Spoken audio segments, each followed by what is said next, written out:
Bonjour et bienvenue sur Conscience et dans les chroniques de Josefa Albertini. Aujourd'hui, nous allons parler de sport et performance. Mais avant tout, Josefa, comment vas-tu bien aujourd'hui? Pleine forme, excellemment bien. Et Yes. toi, Impeccable. c'est le sport qui doit.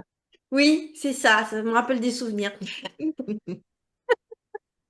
Alors, l'entraînement sert-il notre équilibre ou notre exigence? Et la kinésio peut-elle réconcilier le corps et le mental? C'est vraiment une question qui, à mon sens, touche au cœur de notre rapport à la performance. Souvent, on avance avec cette idée reçue que pour progresser, il faut forcer. Mais où s'arrête le progrès et où commence l'épuisement, en fait? L'entraînement est par définition une mise sous tension, on va dire. Lorsqu'il sert notre équilibre, il agit comme un régulateur, il va libérer les endorphines, il va renforcer notre métabolisme. Qu'est-ce qu'il va faire? Il va offrir aussi, un exutoire du stress mental. Moi, c'est vrai, des fois, quand on a une journée un peu, pénible au travail: «Allez, je vais faire un petit footing, ça va me libérer». Là, c'est le corps qui s'exprime et qui se nettoie. Jusque-là, tout va bien. Cependant, la ligne, elle est vraiment mince avec l'exigence. Et là, on fait toujours le lien avec notre société du toujours plus, hein. Et l'entraînement, il peut devenir parfois une injonction de performance. C'est-à-dire que le corps n'est plus un partenaire que l'on écoute, mais c'est plutôt il se transforme en un outil qu'on cherche à dompter, en fait, en quelque sorte. Et là, quand l'exigence, elle prend le dessus, on s'entraîne plus par plaisir ou pour soi, mais contre ses limites, au risque, de rompre, l'harmonie intérieure. Hem, c'est ici, en fait, que la kinésio, elle va intervenir un peu comme un arbitre bienveillant.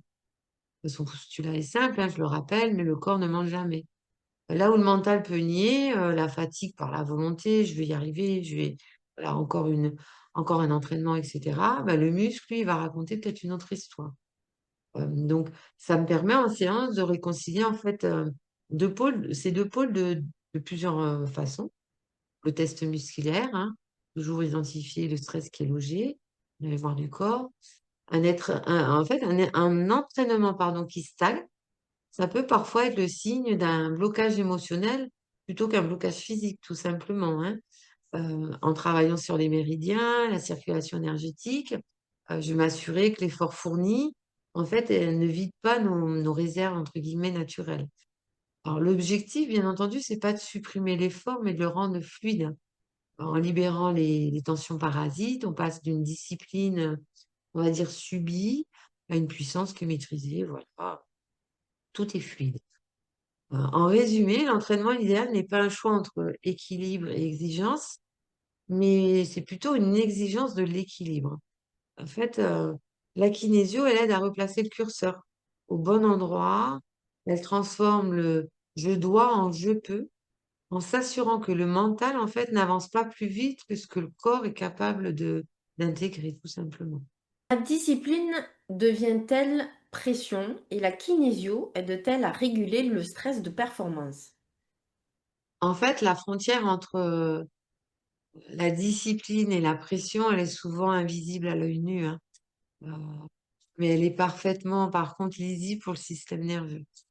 Je dirais, c'est une bascule subtile où, c'est la motivation qui change de moteur, si je peux imaginer de la sorte.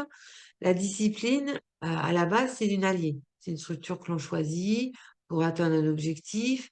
Elle va apporter un sentiment de fierté et de maîtrise. Elle devient pression dès que le choix, en fait, se transforme en obligation rigide. Si je puis oui, ouais, c'est bien le terme, en obligation rigide. À ce moment-là, en fait, l'intention, elle va changer. On va plus s'entraîner pour progresser, mais par peur d'échouer ou par culpabilité.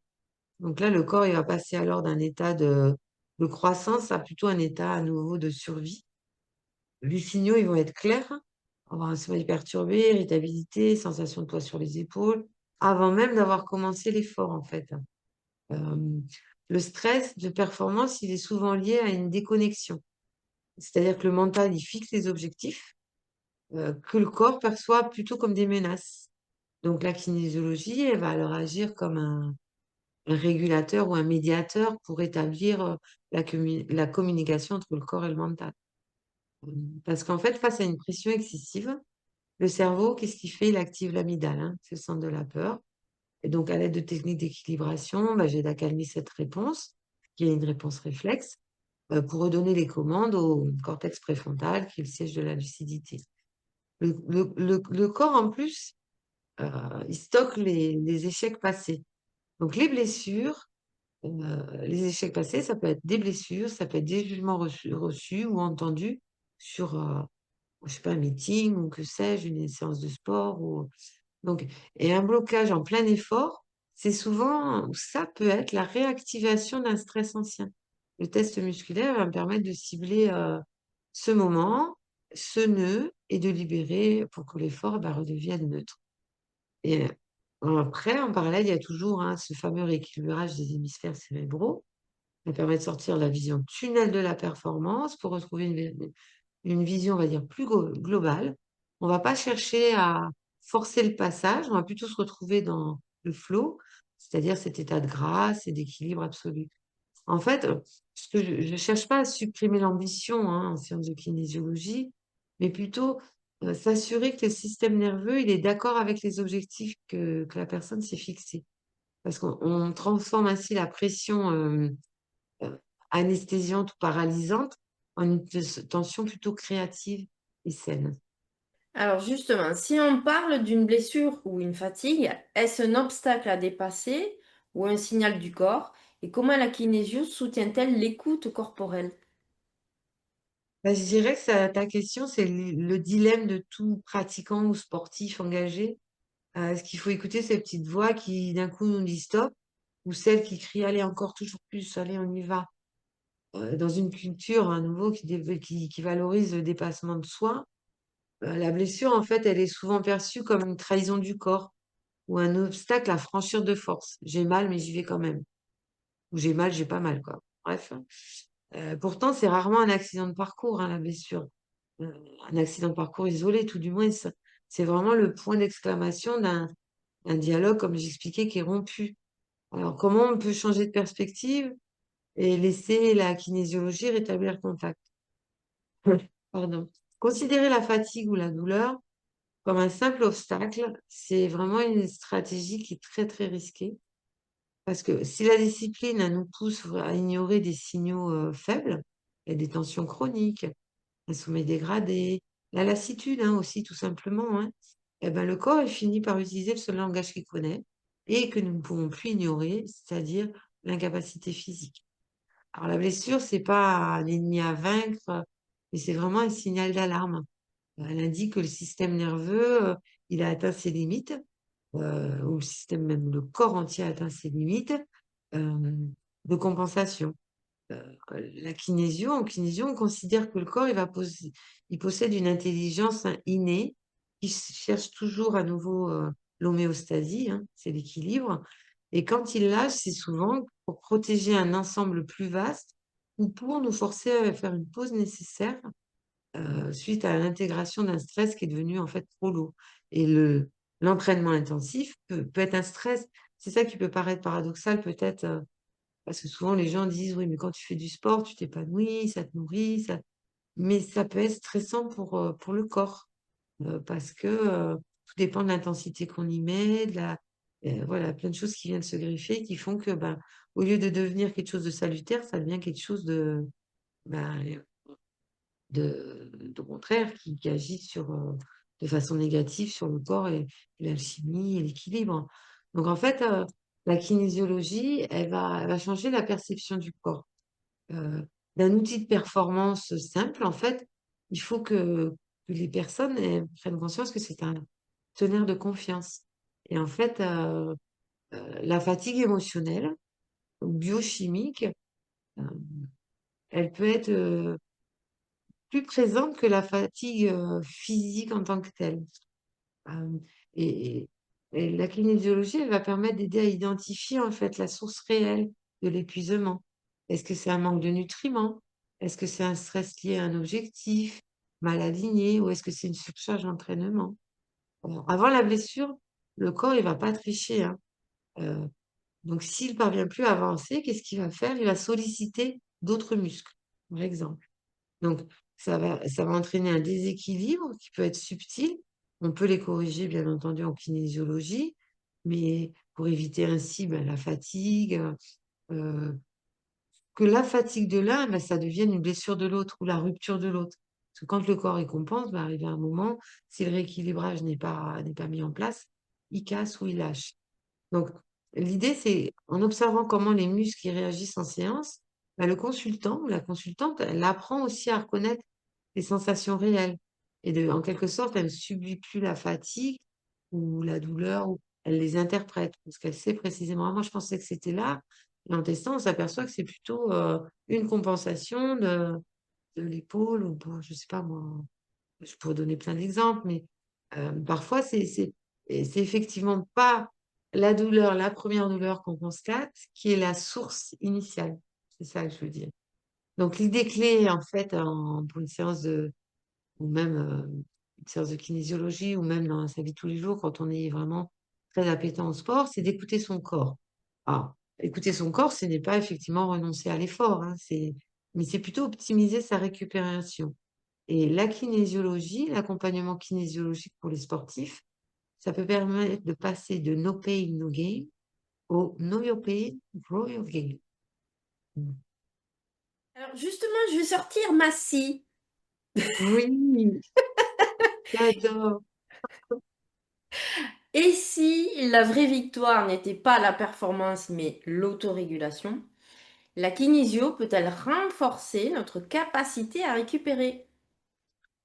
En fait, ta question, c'est la perspective qui renverse totalement le paradigme, sportif, on va dire, habituel. Heu, ouais, comme tu dis, et si le véritable champion, c'est pas celui qui «pousse le plus fort» entre guillemets, mais plutôt celui qui récupère le mieux.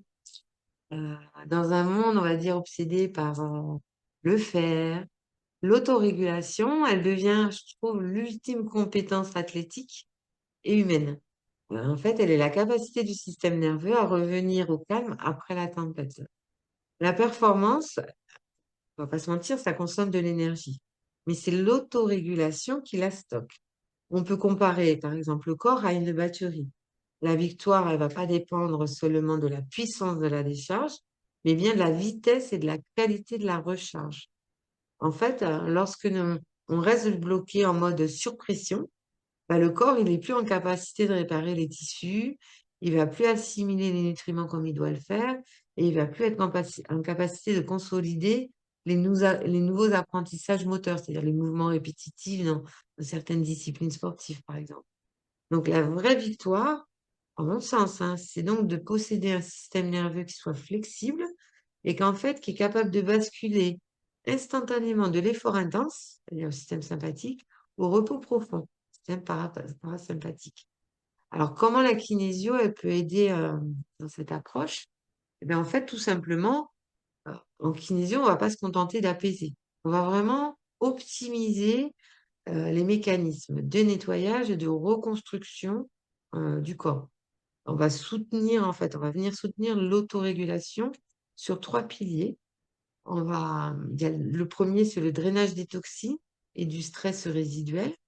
Donc bien sûr, après l'effort, hein, le corps, il doit évacuer, tout ce qui est, déchets métaboliques, hein, l'acide lactique, cortisol et j'en passe.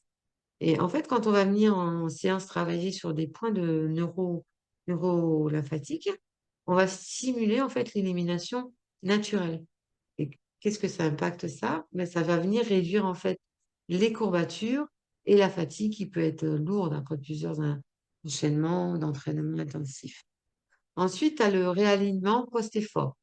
Alors ça, l'entraînement, on sait tous qu'un temps, ça crée souvent des micro, déséquilibres et en kinésiologie, on va vérifier que les chaînes musculaires, elles ont bien repris toute leur place.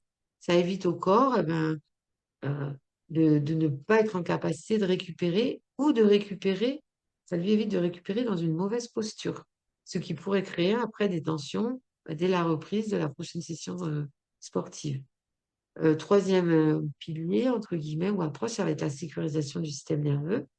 Parce que si le cerveau, il commence à percevoir l'entraînement comme une agression, lui, il va rester en mode alerte et donc par des techniques de désensibilisation, de rééquilibration, face au stress, on va envoyer un signal, au cerveau que tout est bon, Et donc, on va, après avoir libéré cette alerte, ben, le corps, il peut enfin diriger toute son énergie vers la régénération cellulaire et non plus sur ce stress ou ce mode alerte.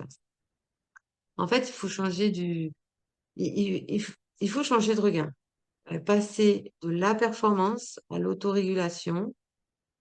Si on y parvient, c'est comprendre que la progression ne se fait pas pendant l'effort, mais plutôt et à coup sûr pendant la récupération, en fait, qui suit l'effort.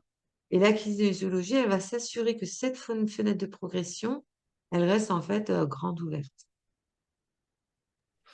Eh bien, merci beaucoup, Josépha. Fut un plaisir, Sophie.